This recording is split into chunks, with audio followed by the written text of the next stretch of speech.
Hello everybody, welcome to Planet FPL, the world where everything revolves around Fantasy Premier League. My name's Suj. Well, kind of. Fantasy not. Euro 2020. That's the one, sweetheart. Yes. How you doing? I've got a bone to pick with Fantasy Euro 2020, but my name's James, by the way. It is Jammers. I'm doing all right. I had a hectic old day yesterday. I'm not in the flipping car recording now, at least, which is a much more comfortable environment to be recording in. But I was driving yesterday from like 5 o'clock all the way through to 7:38 and didn't get a chance to watch the evening games. I was mobbed by my kids when I got in, but I was following it and I missed an evening of chaos. But anyway, Euro 2020. What Fantasy Euro 2020. Oh, okay. How did you finish for the week? We did a pod at the start and I was under the impression that the rules are if you don't make any substitutions, that's when auto substitutions happen. If you make a manual substitution, then no auto substitutions happen. Right? Did you move captain at all? Yes. You're fucked. So my auto subs didn't kick in. But no one said that. So I because when we talked about it, we said if you make a substitution... Oh no, Sid, what have you done? then no other substitutions will automatically happen. If you don't make a substitution, the substitutions will happen. That was like, so that's why I was like, oh well, I mean, the players that are coming out haven't played any minutes in Mount and Berardi and whatever else, so I don't need to make any substitutions. But apparently, that's not the way it works. How many points did you lose? Well, I had Pau Torres on the bench. And Bednarek, so it's fine. But I ended on 65, same as the previous week where it started so well and finished average. I don't know what these guys scored. Well, Torres scored. Or he Pau assisted. Torres. Did he not have minus points? I think he got 4 points, Pau Torres, I think. So when I saw our friend FPL dummy Tom, I thought he tweeted a picture of -4 on Pau Torres. They won 5-0, so 4 points from Pau Torres and a one pointer from Bednarek. All right, so it only cost you 5 points. Yeah, it's not, okay. I mean, whatever. But I just, a little bit of clarity around what the rules meant would have helped, because I would have then done it. Ask your pod partner. No, but we talked about it. Yeah, but I would have said to you, if you move your captain, then no. Once you make any change to that team, the game assumes that you're in charge. So if you've moved the captaincy, the game thinks you're in charge. Yeah. Which is not what I was under the impression it was. So 5 points down the toilet, but I ended on 65, so it wasn't great. The ending was flat. Same as the previous week. Started well and ended flat, which is ironic when you've got like the bigger teams playing later in Spain, Portugal, Germany, France, but so be it. Whatevs. It's not exactly like, it's the biggest thing in the world. I'm 64k now. Oh, I had a little drop. Oh well. Wildcard's going to have to be good, isn't it?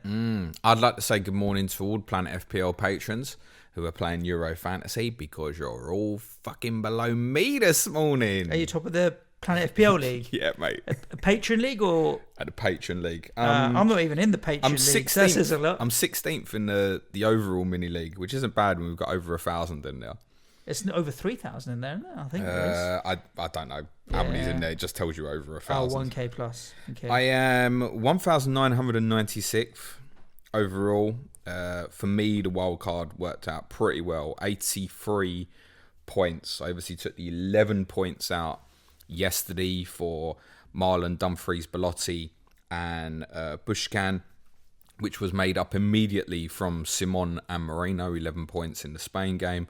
And then an extra 10, which was a bit disappointing from the 3 Germans. But the goal from Kai Havertz made it all worthwhile. So 83 points in the end for the week. So, yeah, good position. It'd be interesting. I think we'll talk more about it tomorrow in terms of the strategy of what we do next. Because I obviously am without chips now. You still have a wild card, which presumably you will use from the quarterfinal stage onwards. Yeah, depending on how the results map out from the last 16, to be honest with you. Yeah. I think we'll bring final drafts to the table tomorrow, and it'll be interesting to see how close or different we are, because I think I will still fucking go for it and commit to like for Italy, for example, and stuff like that. Yep. Because the rules do now change. We can have more players from any single team. Yeah. So it could be interesting how people navigate that. It's nice to be learning the game as we're going along. It's a new format, isn't it? So yeah, let's wrap up yesterday's games, and then we'll talk about the lineup for the last 16 and what we're thinking in terms of who will win, who could go big, and then who might be ones to consider from a fantasy point of view. Slovakia 0, Spain 5. I mean, that's a battering.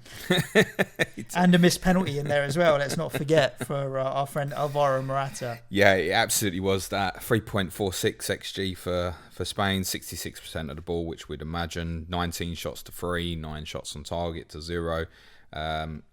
Ironically, obviously, Dubravka has made a very good penalty save from Morata, who I think most people are like, what's Morata taking it for? Because Moreno has taken most of it. Most people are like, what's Morata playing for, to be honest, quite often. Well, Enrique's clearly on him, isn't it? It's a little bit like what we said about the England team yesterday. You just accept some players are going to play. Yeah. It does ironically make, just playing up front for Spain, does make Morata a bit of a live threat. I think most people thought Moreno still should have been on the penalties. Moreno played in a different position yesterday. He played on the left of the front three, rather than the right. With Paulo Sarabia of Paris Saint-Germain coming in. He's only 6.5 in Euro Fantasy, which could be a very interesting one if he keeps his spot in the team. 2 assists and a goal. Can't argue with that. You said to me you didn't watch any of the footy yesterday. No. Have you not seen Dubravka's own goal? No. I haven't had a chance to catch up yet. So... Talk it through, and I'm going to have a listen. I'm going to watch it after. So Slovakia give the ball away in their final third, and Spain are obviously running at them. Sarabia cuts in, hits a fucking fire shot, smashes off the bar, and goes directly straight upwards. Oh, wow, okay, fair play. Into the blue sky and the sun. And it really, really goes high, and it's coming straight back down. You don't know if it's going to land just the other side of the net, on the bar, this side. Dubravka goes up to kind of make sure that it obviously don't go in the goal, and he just palms it into the goal. He goes to tap it away. And he just palms it down into the goal. Straight into the goal. I think what happened... Probably lost it in the sun a little bit. Really, really bizarre. If you look at... There's an angle that showed it of him kind of really close up, where actually he jumps and he's in the shade, and as he's coming back down... half of his face goes into the sun. So I really think he might have got blinded. And I think at that point... look, Dubravka's a good goalkeeper. What ended up happening was, because I think when it originally went up, he thought this is going to be so close to the bar, I'll just kind of tip it over. And as it came back down and he lost it a little bit, it was obviously kind of dropping like sort of a yard the other side. And he's ended up where he's thinking, I'm going to push it over the bar, but he's actually a little bit behind him. Yeah. And at that point, he's got two choices. Either he's got to punch the thing, or he's got to catch it and fall backwards, which he would have been falling away from the goal. But he decided to go with what the original thought was, I think, was I'm going to palm this over. And he's ended up coming off like the bottom of his wrist, just going straight down into the goal. One of the classic goalkeeper own goals. Once they got the second through Llorente, assisted by Moreno, the game was very comfy for them. I watched most of Sweden-Poland from there on in. I criticise Spain for not being able to score enough goals. I mean, they've gone and banged in 5. Does that bode that they might be better in front of goal and be able to go a bit further in the tournament, maybe? Or do they still have the same problems and Slovakia just kind of gifted them? The last minute Sweden goals landed Spain on the wrong side of the draw, really. They'd wanted to be on the other side. They're capable because they've got good footballers, right? I feel like they're missing something from the... I mean, it's obvious Iniesta, Xavi and a few other great players from the great Spain team of sort of 8-10 years ago. But they're a live threat. Of course they are. Because they're pass you to death.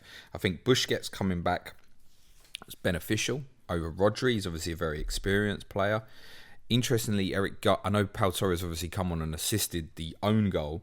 Eric Garcia came in and played at centre-back, which we've spoken about the awkwardness of Torres and Aymeric Laporte both being left-footed. So that obviously Laporte and Garcia know each other's game from time together at Manchester City. As Pilaqueta came in at right back, and that just had a more solid feel to it. But Slovakia is not a test, and they did not get tested through that game. I would say Pau Torres now becomes dangerous for fantasy managers in the knockout stage, to the extent that I I think Garcia could keep his place in the team. As Piliqueta may do the same at right back. I spoke about Sarabia, 6.5 is interesting. Moreno's obviously the same price. I'm not sure what I'm going to do yet with Spain. I need to give it some thought. They obviously play Croatia next. And then they play the winner of the Italy game, I think. I'll check that. Italy-Austria. And that was obviously at the same time as Sweden beating Poland 3-2. Sweden we already knew were through, but it was just a case of where they finished in the group. Sorry, Spain likely to play France. Sorry. France. So Sweden go through. Yeah, mad game. I mean, it was mad football all through the day. Summed up by Lewandowski's double miss at 1-0, where he's powered a header off the underside of the bar, comes back down. He's there for the rebound. Can't miss from 3-4 yards out. Manages to head it onto the bar again. Sweden, lively. I think they were happy to cede possession for most of the game. What I saw of it, Poland were chasing the game quite a bit and had to go for it and threw men forward, obviously. But I think that suits them having to play in that style. The one that will catch everybody's attention is obviously Forsberg, who scored twice again. Lovely little player. Might also catch people's attention that the final goal was assisted by Dejan Kulusevski, who was being kind of talked about as a bit of a differential going into game weeks 1 and 2. He came on for the final 35 minutes or so and may stay in the team. But I'm not sure Sweden will change their winning lineup. Forsberg, from a fantasy perspective, is the outstanding one. Isak is obviously an exceptional talent, but there isn't anything to show from that yet in terms of attacking returns, although he was extremely unlucky, particularly in the Slovakia game.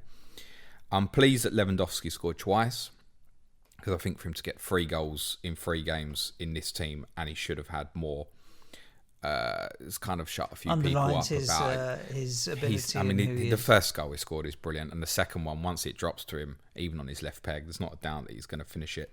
I think Sweden ended up nicking the group because Poland obviously knew they had to win and had to go for it at the death. A winning goal for Poland would have knocked Ukraine out. Ukraine, the clever bastards, tried to avoid fucking playing Italy, didn't they? I tweeted that during the game. Ukraine don't want to play Italy when they were losing to Austria, and they've ended up with Sweden, haven't they? Yeah. And on the right side of the draw, but they've fucking scraped it. Absolutely scraped it. Poland, that's a disappointing tournament. Mainly because of the first game losing to Slovakia. Poland and Turkey, the two disappointments. They probably wouldn't have ended up losing this game if not for the fact they were obviously having to chase the winner. They got a very creditable draw against Spain in match day 2. I think they're a team. Turkey mass disappointed. I think in Poland's case, they've disappointed to the extent that their results should have been better. Mm-hmm. Definitely. Turkey were in a tough group and got well beat by Wales and Switzerland. I don't think Poland shouldn't have been finishing this group on 1 point. No.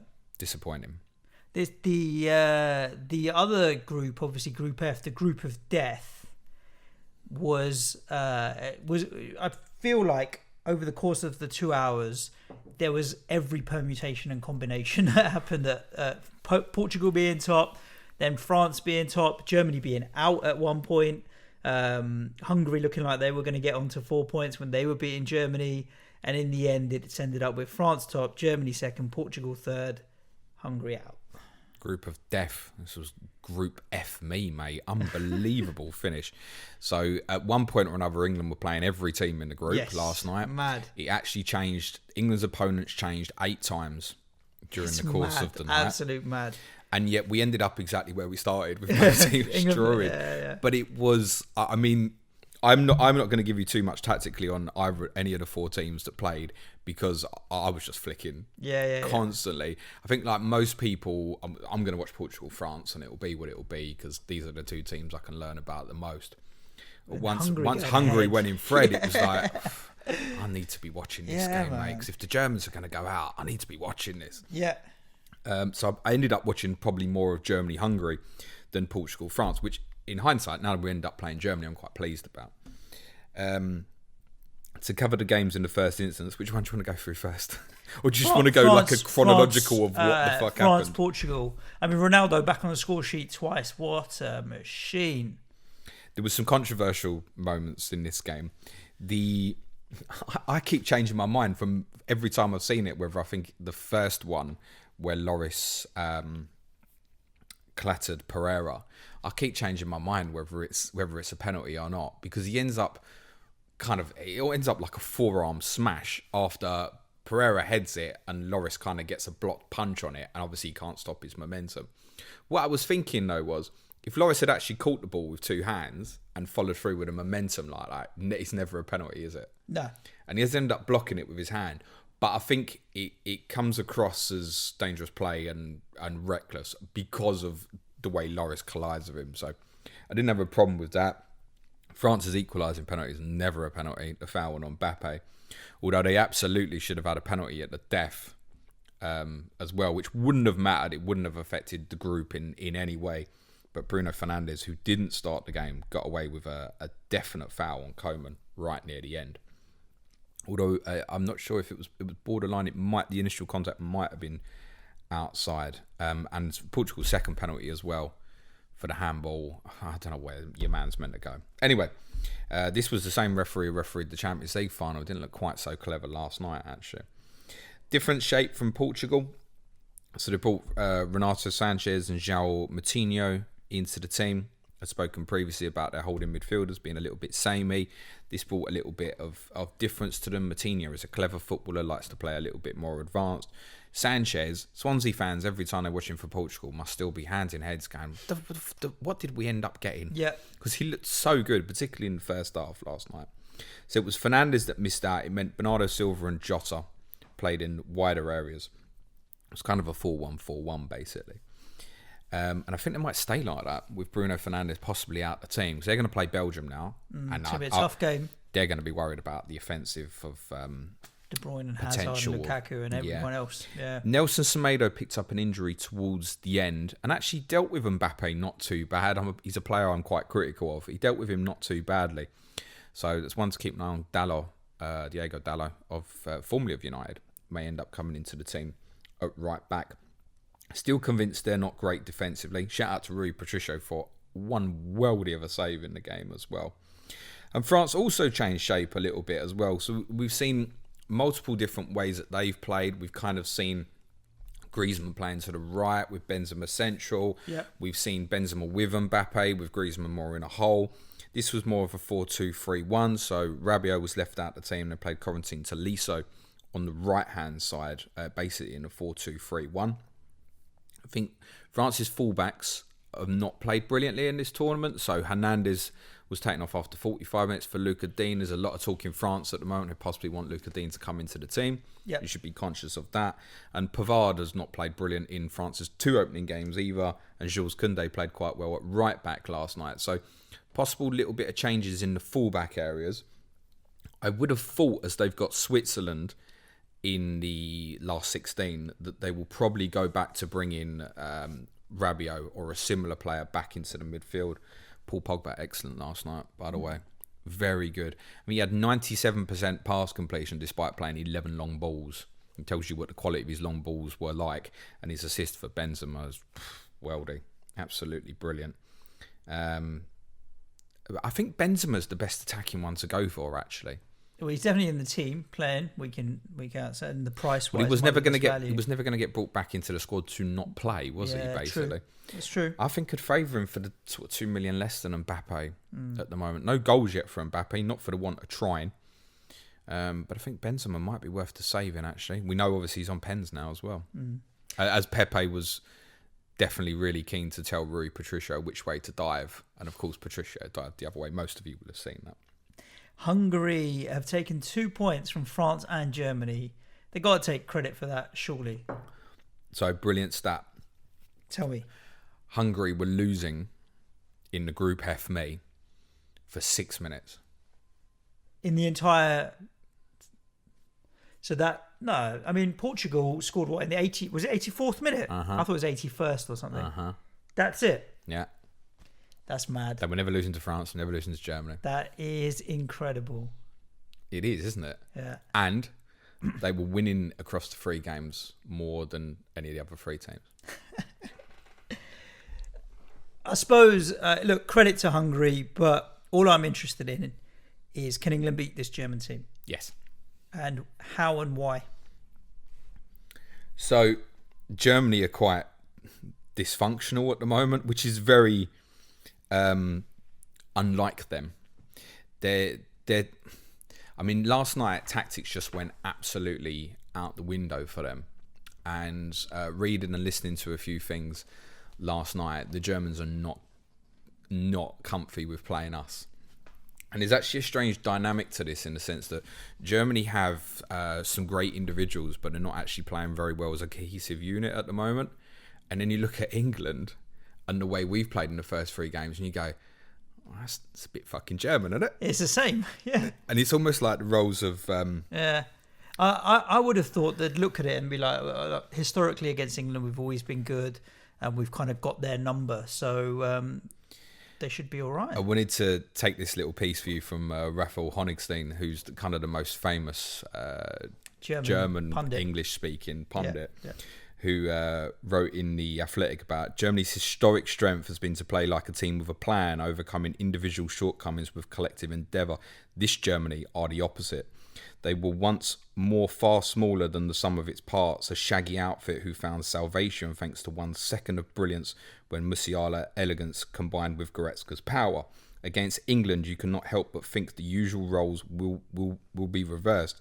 Gareth Southgate's are a side entirely defined by game plan, somewhat dull but extremely controlled and coldly functional, whereas Lowe's men will arrive in northwest London as an entirely unpredictable ensemble of skillful players, feeding off willpower rather than any clear blueprint. Which essentially means, to me, if England play similarly to how they've done in the first 3 group games, they will get chances against Germany and can beat them. Yeah.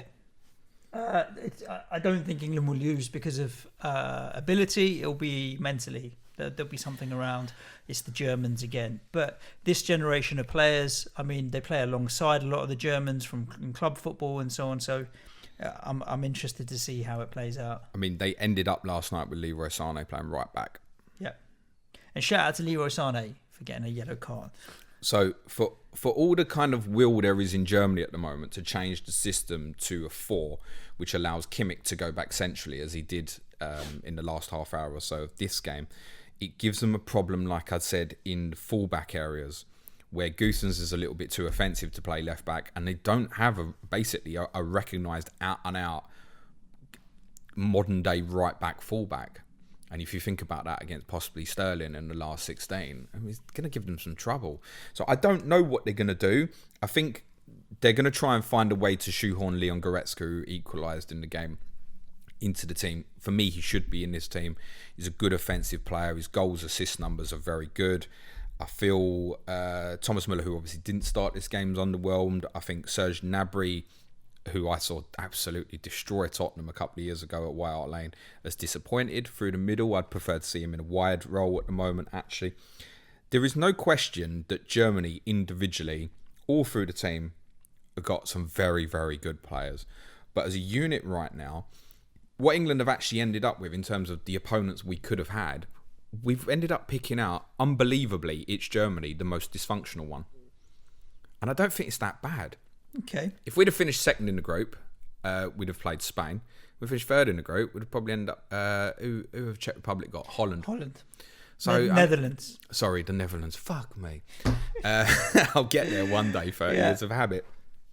So we're going to have a difficult game, whatever happened. We've now got the tie at Wembley. And that winning goal for Sweden has opened that... So 40,000 people as well at Wembley. So atmosphere will be lively. If we win Sweden or Ukraine in Rome, we cannot complain. No, you're right. And then a semi-final of Holland, Czech Republic, Denmark or Wales. It's opened up. If we beat Germany, we should be getting to the final. You can think it, but don't say it. Correct. It's worked out exactly what I'd thought pre-tournament, and I didn't think it would open up this much. That England will absolutely be defined by what happens in this last 16 game. Correct. And if we win it, we can win the tournament. Okay. But history tells us we will not beat a big opponent. I'm going to sneeze in a second. Go on then, fucking sneeze. It's there. No, It's not coming. Oh, podcast life. I'm about to sneeze and I'm not. Let's talk about the last 16. Rattle through them and just a quick thought on who you think you're going to win and who you think you're going to steam into for your F Euro 2020L whatever team. We'll kick off with Wales, Denmark. I feel like if Denmark play like they did in the last game, they should be winning this comfortably 2-1, 3-1, something like that. Denmark are big favourites for the bookies, but I think it's a bit closer than that. Yeah, I mean, Wales have shown that they can give anybody a game, and they kind of if they hang in, then with the talent they've got in Bale and so on, they can get goals. I do think Denmark will win, and I still think they've got that euphoria momentum of what's happened. I do think Denmark will win 2-1, 3-1, but if Wales hang in, at any moment they can obviously create chances with Bale and England-Wales semi-final. I mean, could you imagine at Wembley? Yeah, it would be. I'd love it. Because the Welsh are a good crack, man. That'll be a really good atmosphere, so I'll be well up for that. Yeah, it's more likely to be Denmark v Germany, though, isn't it? Yeah. What are your thoughts, Denmark? For me, yes, but I think it'd be close. I think this could go through to extra time, possibly, and stuff. Italy are playing Austria. This is steam into Italy, isn't it? Yeah, I think so. I mean, for yourself, who's looking to wildcard after this round, and you're basically now free hitting. I mean, it's minimum 3, isn't it? Yeah, for sure. And they're playing early as well, so they can all come out in teams should they not arguably return. 4, isn't it? It's 4, mate. It's I mean, 4. You could make Donnarumma, Spinazzola, Insigne, and your man up top, Immobile. The most mobile. Berardi's an option, isn't he? Yeah, it depends. Money's it becomes if you want to go, if you want to go double defensive, Bonucci probably for the security at the moment. But if Chiellini's not going to play, then perhaps a Cherby could be quite interesting at 5 million. I think we'll get definitely. I'm having 2 defensively and Donnarumma. Yeah, Donnarumma's in. So I mean, the majority of the Italian team are very viable assets. Agreed. Netherlands are playing Czech Republic. I mean, Czech Republic have done okay in this tournament. I think they're average, mate. Netherlands, you'd think are going to come through. I mean, Wijnaldum at his price is almost a lock for me. I don't know who else from the Netherlands I would go to. Maybe Denayer might stay in. Well, it's Belgium. Sorry. Who's the other? Dumfries. Dumfries might stay Denzel in. Dumfries. Or Windle, maybe. He won't play. I think Stekelenburg's 4.7, so that's interesting if you want to pick that up. I haven't seen the price rises, to be fair. So you've got him, if you want to pay a bit extra for De Ligt or something. Dumfries, what's your views on obvious. Weghorst versus Marlon? I think it might come down to opponent. I think Marlon might come in for him, but I don't think either are worth the gamble unless Frank de Boer makes something clear. I mean, both France and Italy have got very winnable games. They're both reasonably priced, right? Weghorst is, I want to say 7.1 or something. I think Marlon's about 6.6. They're cheap enough anyway. I think if you had clarity on which one's going to play, would probably be worth the gamble. I have a feeling for this game it might be Marlon, and that might switch back again for the quarterfinals, but I don't say that with any security. I mean, to be honest, Frank de Boer was pretty clear, wasn't he, on what he was going to do last game? Yeah, he did give us 9 of the 11. We predicted the 2 that he would change as well, and that massively helped me because there was every chance I was going to go without them on my wild card. But then to know I was going to have 9 gave me clarity to go like Marlon. I thought would come in and go Wijnaldum and Dumfries. So obviously only played the 45 minutes, but I'm pretty sure that was just to save him. Van Aanholt, another one maybe if you want to play the premium. You will get forward from left wing back. Though, wouldn't you? I think so, yeah. Belgium, Portugal, the first kind of what you'd call a big clash, let's say. Oh, you've just offended. How are you offending Wales and Denmark? Wales and Denmark are quite evenly matched, but this is one that it'll be okay. Everyone will be ready to watch, even if they're not following, but they're not Belgian or Portuguese. So I think this is a big game. Some big name players. The likes of De Bruyne versus Ronaldo and that kind of thing. Lukaku on the pitch. I'm going to tip Belgium. Yeah, I'm going to do the same.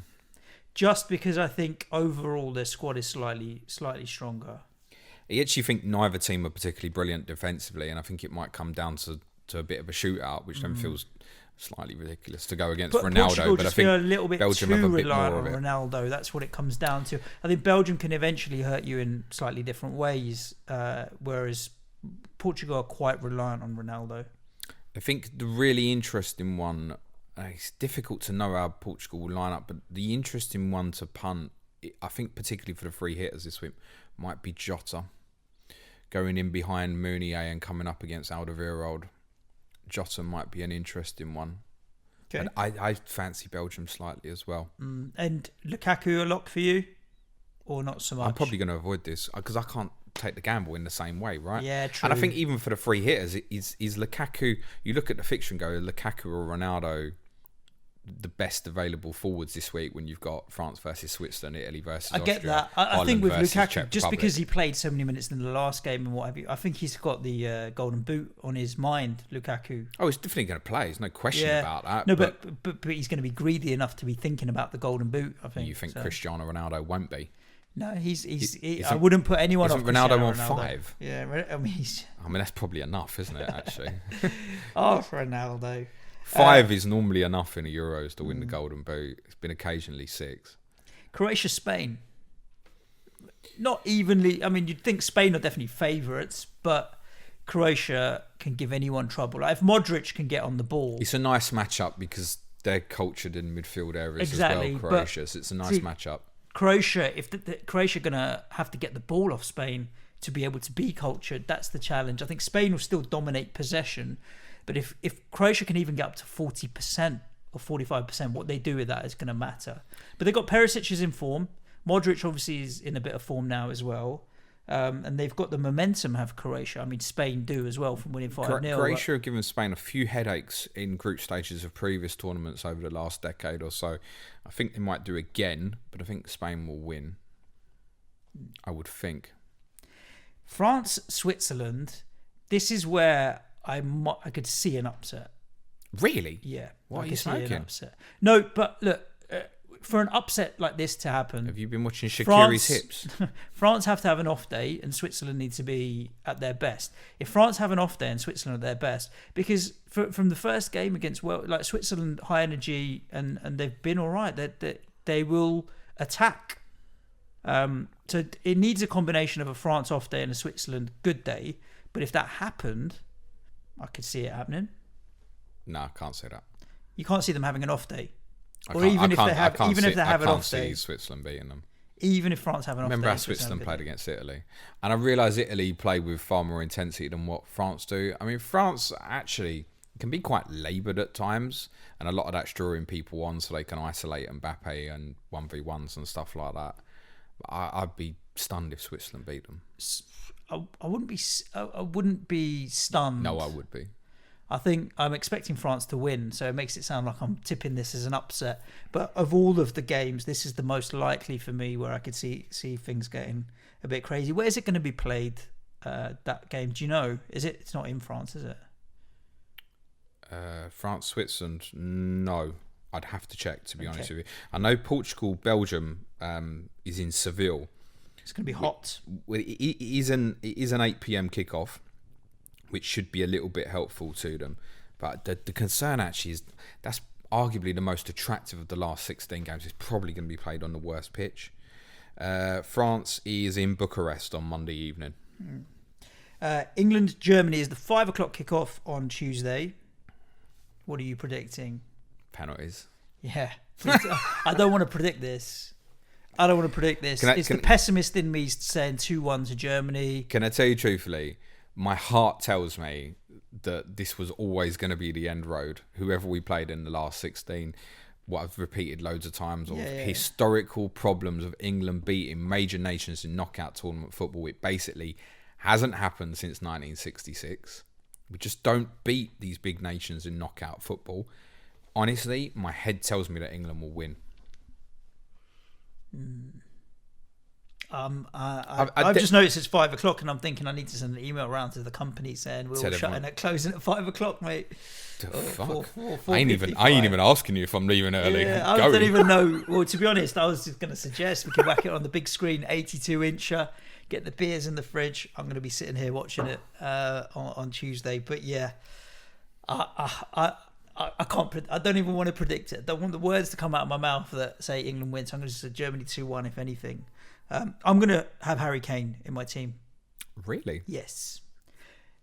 I've historically, football is littered with big name players being written off or given a bit of stick and coming back with 2 fingers and a fuck you.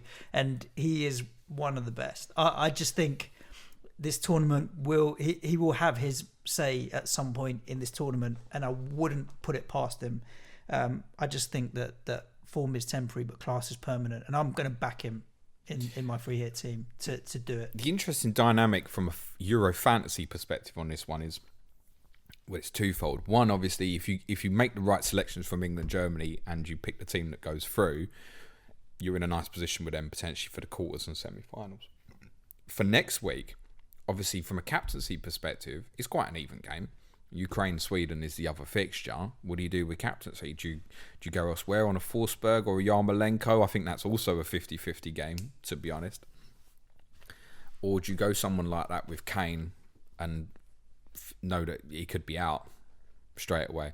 One benefit of going with someone like Harry, obviously, if England do lose, you're at the high point to be able to come down and move your funds. Obviously, in your case, it doesn't matter, but for those who perhaps have already used the wild card, there's some interesting strategy ideas just generally on Euro Fantasy in terms of what you do from here. So, I mean, there's a strong argument to be made that you should possibly have the highest price point player in each position. So go like Ronaldo, De Bruyne, Lucas Hernandez, probably a bad example. But 5.5 or whatever. Defenders doesn't matter so much, and make sure you're at the top end of a goalkeeper as well. So, for example, if you take a combination of, let's say, Stekelenburg and Simon, for example, go, okay, that's fairly reasonable, gives me 2 good chances of clean sheet. What if they both get beat? You're then struggling to get to at least one of the top ones, for example. So you have to be conscious of that sort of thing. The other thing is, do you go with a ringer? Do you put someone in because they're cheap and accept you're at a 14 player game? Yeah. For those who've already used the wild card. So Holles is the most likely cheap starter. Czech 4.5 million midfielder. So you can still get like the 2-pointer off him this weekend. It's interesting ways of potentially playing it, because that obviously, if you go 14 player game and just write him off, gives you a little bit more explosiveness money wise. It looks like most people are probably working with around about 106.3, 106.4. They asked for some feedback from the patrons in terms of where they were at value. And most are sort of between there, sort of 105.9 to sort of high end 106.78. So around there, sort of about 106.3 is roughly what people are working with. Nice. Sweden, Ukraine, you think... Nil penalties. I'm going to back Ukraine. No one's going to be watching that. I'm going to be Ukraine so fucked from the England game. Have a little bit of firepower, so I'm going to back Yarmolenko again. I'll go Sweden on penalties. Yeah. Shaping up nicely now is the tournament now. After Germany have won on penalties. Yeah. Let's not even think about it. There we go. I hope you enjoyed it. Tomorrow, do stay tuned, because James and I will be revealing where we're at with our basically wildcard teams for the last 16 and the direction of travel, what risks we're going to be taking. And not. How long have we been recording for? I have no idea, sir. Have you done the video at all? No. I wouldn't even bother now, mate. It's fucked, isn't it? Maybe half an hour. It needs a wrap up. So, yeah. Those of you watching on YouTube, we're back after a period of blank. We were just carried away talking about the Euros. Maybe just listen to this one on the audio. We done? We are done. Do stay tuned tomorrow. Make sure you're subscribed on all the platforms and all that rest of that jazz, which you probably are if you're a regular listener. And we'll bring you our squads tomorrow. That's pretty much it. Go to Patreon if you want. Just search Season 5, episode 0. Coming out for the patrons in a bit. Boom. Nice. Stay safe. Chat for now. Thanks, everyone. Enjoy a couple of days with no football. Be nice to each other. Cue music, please, man child.